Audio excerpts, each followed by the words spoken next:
If young Metro don't trust you, I'm gonna shoot you. Beautiful morning. Alright, so we're in the stairwell of Flannery, and this railing right here resembles an oblique line, which is also a function because for every x value there's strictly one y value because it's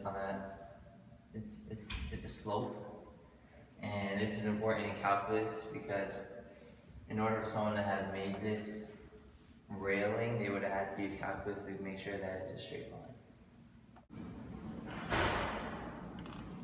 Alright, so this v function is an absolute value function. It's still a function because it passes the vertical line test because for every x input there's one y output, and this is important for calculus because we're going to be using some absolute value functions, and someone of course had to use calculus in order to figure out the hinge on this door.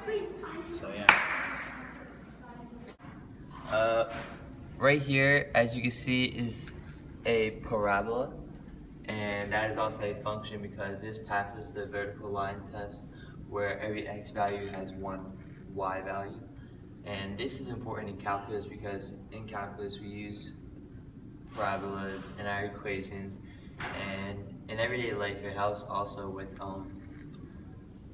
constructing things, and like say buildings. A lot of buildings nowadays have arches, and they also had arches back then. Alright, so this next function is a power function. It's a square root function. As you can see, this is where it starts and it goes off. So this function has a limit where it begins.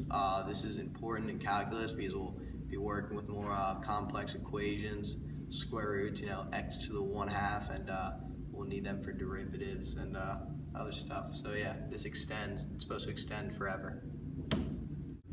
As you can see here, we have the graph of a sine function, and also if you simply move it a little to the left, that would make a cosine function. And these are relevant in calculus because in calculus we learn to graph trig functions, and this also passes the vertical line test. Alright, so we walked into a math class. This is a math class, and this was drawn on the board, so I'm glad we found it in my dorm. But this is a polynomial function. This is like when you have like x to the 5th plus like 3x to the 4th plus 3x cubed, whatever. So you have multiple humps or whatever.